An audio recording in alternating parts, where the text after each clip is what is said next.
Right, Mills Armbruster, Assistant Athletic Director of Marketing with the University of Minnesota Athletics Department.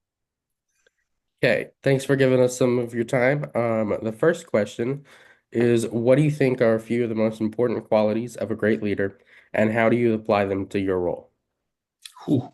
I think good question to start. I think for me, like step one is just relationship building. You know what I mean? It's not as simple as networking and you know, just getting like meeting people. It's simply getting to know people and how people operate and like what strengths, weaknesses, all the above are. And that is, in my opinion, not something you learn in a textbook or, from a LinkedIn profile. It's kind of something by getting to know, getting in the weeds.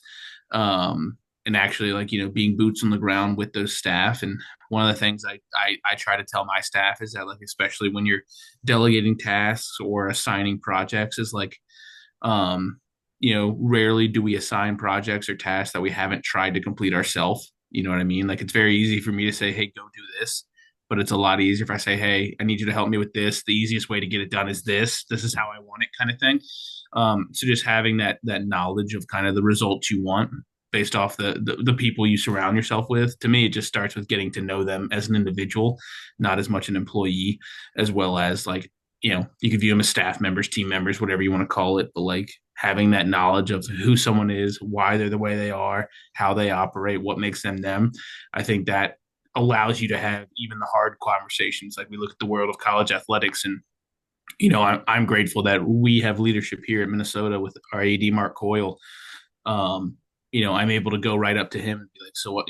What's going on?" Like, you know what I mean? Like I saw this happen in another school. Like I could be like, "Why?" or "What were they thinking?" or "That's really cool," and he'll give me a straight answer. That's not something I've seen everywhere I've been. And that just allows me to know that it lets me buy into my job a little more. And that's something that I want to relay down. So I'd say just that whole relationships of, making yourself approachable and knowing you can approach them. It's a two-way street. And that's probably the first thing that comes to mind for that question. Well, nice. That is a cool environment. How do you motivate and inspire your employees, especially during challenging times? I think it's being present, being, in the real world, real time. For me, it's more so like our whole job is a challenging time for whatever reason. There's always something going on, and it's like if your team's not performing well, it's really hard to generate a buy-in for your program. But if your team is doing well, it ultimately just creates more opportunity for you to take on more work. So it's like there's rarely a time where people are just kind of flatlining and status quo in this industry. So like for me, it's about like I said, being present, visible, kind of buying in. There's I think it's important to like I said, like you don't want to just tell someone to do something. You want someone to help you do something.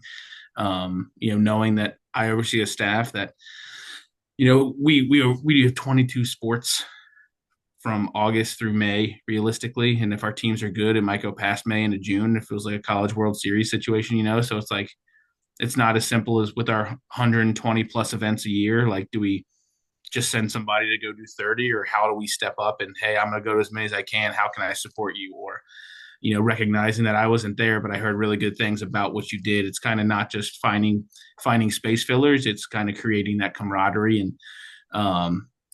like I mentioned the first time, it's that relationship that like, hey, if you are being challenged by something, someone, how can no, I'm here to help, but how can I help and what do you need? And that's not saying like, hey, I'm not, it's not saying Brady's overworked right now. Like what should I take off the top of his plate? It's like, no, you do everything, Brady, that you need to do. And if you need someone to hold the door, that's where I come in and hold the door so you can knock out all your top level stuff. Instead of, well, why don't you hold the door, Brady, and I'll go and, you know what I mean, do all this high level. Like, that's not how it works. And I think that's what kind of creates that sense of belonging in people a little bit, more so than just having them operate react. It's about being proactive and a little reactive, but more so to people, places, things in the environment. So just being present, being visible, and being motivating. If you lose a game or if we have a busy week this weekend, we have 9 events over 2 days. No one's looking forward to it, but they're going to happen whether we're there or not. So let's make the most of it and let's get it done, knock it out, and move on to next week where we don't have any. You know what I mean? Yeah. What do you believe is the difference between a manager and a leader, and how do you balance both roles? Well, I mean, leading is managing and managing is leading. If you do either one correctly, they go hand in hand. So to me, it's more so like being a good leader is being able to manage a team. And in my opinion, managing isn't limiting. Managing is providing all the resources, tools, time, everything necessary for someone to perform their job to the best of their abilities.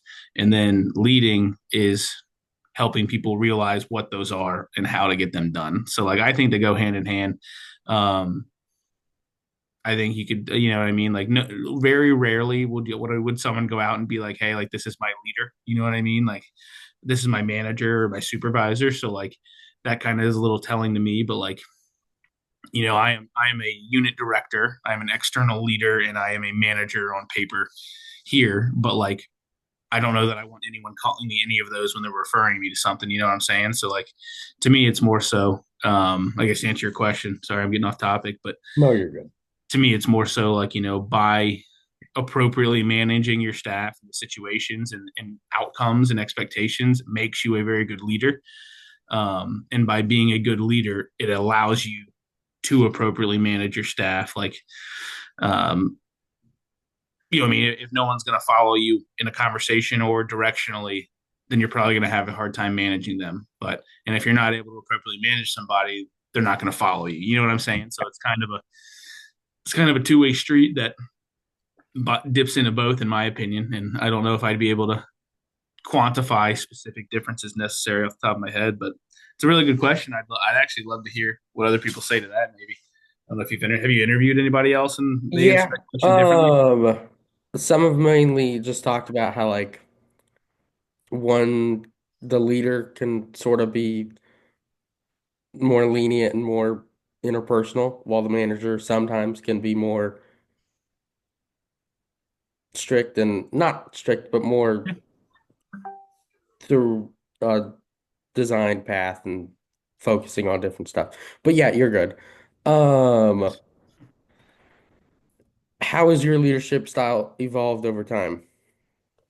I think for me the biggest thing is just experience. You know what I'm saying? Like I don't, you could get into the argument of do people change, yes or no, but like for me, it's like I oversee a staff that I have personally held every single role that I oversee.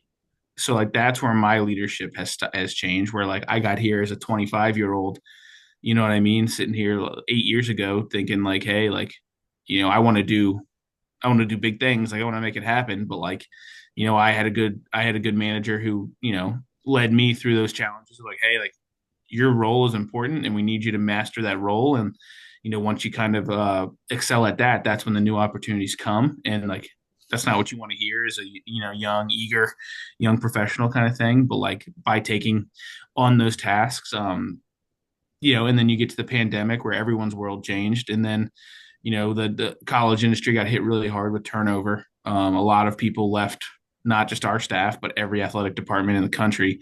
And there was quite a while where I was performing many roles, two, three plus at a time, rehiring, training, constantly in a cycle. And I've joked about it all year. This year, the 2024-25 season is the first year since 2020 that I've been fully staffed. So like the way I look at it is like I now know, like, hey, like we are results driven, we are goal oriented, but like I oversee people. You know what I mean? And like anyone can do what I do and anyone can do it well or better than me. I'm just fortunate enough to have done it for 10 years. You know what I'm saying? So like that's where it's kind of like how can I put my people in the best place to succeed rather than how do I make sure that employee A working underneath me gets 10,000 people this basketball game. It's now let's take a step back and like, hey, like how can I, help manage this relationship to be like, hey, like we're playing, I don't know, Northwestern on a Tuesday. With the way our season's gone, it's kind of 50-50 on like, hey, would we naturally get 10,000 people that game? I don't know. So let's challenge my staff to get there, but also understand the situation and be like, hey, if we don't get there, let's figure out why instead of just having that did we get it or not mentality when I was so young. And so like, I got to sell this game out. And if I don't, I fail. it's kind of recognizing those challenges because now everything from revenue to attendance, all of that's monitored and um, put in under a microscope. So for me, it's like, hey, we started the conference season 0-6, and now we've gone 6-9 in the past 15 games. Like, how do we capitalize on this momentum? The answer is not I expect you to sell every ticket possible. It's, hey, let's do better than where we're currently at. You know what I mean? Like, how do we prove that we made a significant impact? And that's the storytelling, because a lot of people outside of these office walls, coaches, administrators, fans will be like, hey, like, why aren't we sold out? And we have to basically explain that without saying, like, well, we didn't win. You know what I mean? Because winning helps, but it doesn't cure everything. And that's where, our job becomes tough. And that's how you have to change your mindset a little bit. Because obviously, if we're selling out every event, I'm doing really good and my team's doing really good, which means I'm doing really good. But that's not a realistic outlook. So it's kind of, how do you, my expectations have gone from being 100% capacity to what's a realistic capacity to, we want to make $1 million, but that might not be possible based off our pricing or our attendance or anything like that. So, long-winded answer, but I think it's just changed from being, um, kind of from the end game to kind of realistic approach to knowing our situation, challenging our staff to always do better, but knowing that, the realistic output might not be that end number that everybody's fantasizing a little bit. And how do we communicate to people that we're doing everything we possibly can, and that it's essentially telling people that your expectations are unrealistic without saying that. You know what I mean? Yeah.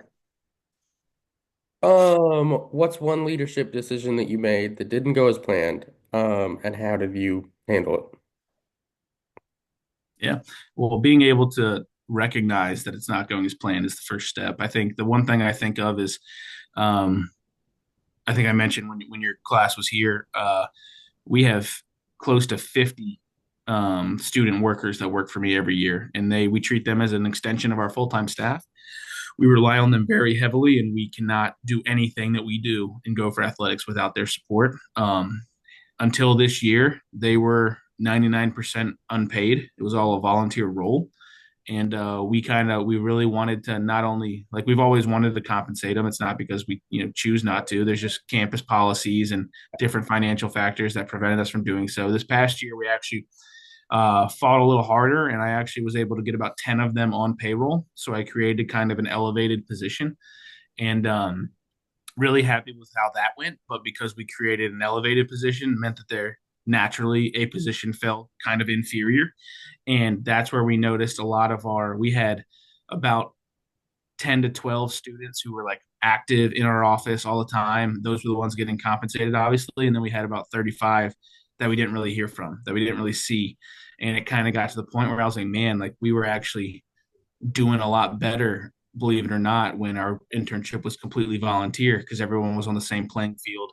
We had familiarity. We got them in the office, that kind of stuff. And once we got to our holiday break here mid-year, I made the decision and ran it by my staff to say, I want to ask all of our volunteers, the ones who were the 35 who were still not, I'd like to ask them to still do office hours at their convenience, as in come into our office for 2 hours, 2 hours a week, like something very minimal. You can do it in between classes, whatever fits your schedule. We're cool with it.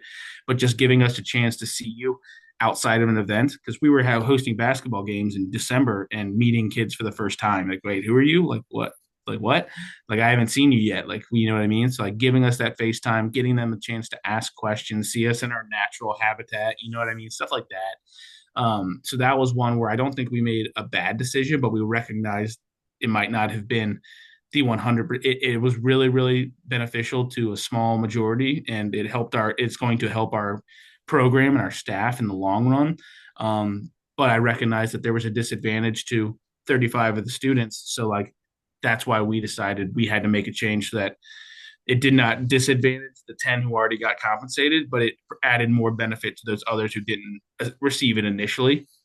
And just the feedback we've gotten this year has been awesome about that. So we're actually going to proceed with it again with those minor tweaks. So I don't know if it was a mistake necessarily, but recognizing something could be better, and just, like I said, recognizing it to begin with is the biggest step, and then also just like owning it, making the change, finding the solution. I always tell my staff specifically, like, if you bring me an issue, you better come with two solutions too. Like if you come to me and just tell me something's wrong, like I view that as a complaint. So it's like, don't tell me like, hey, like our numbers are bad. I want that to be followed with our numbers are bad. Here's what I want to do to change it. Or our students aren't engaged with us, fix it. That's going to be like, hey, like come back to me when you have an idea on how to address that matter. You know what I mean? So, Yeah. uh, following issues with two solutions, that's probably the sum of it, I guess. I'm rambling again. Sorry, but hope that Oh, helps. no, you're good.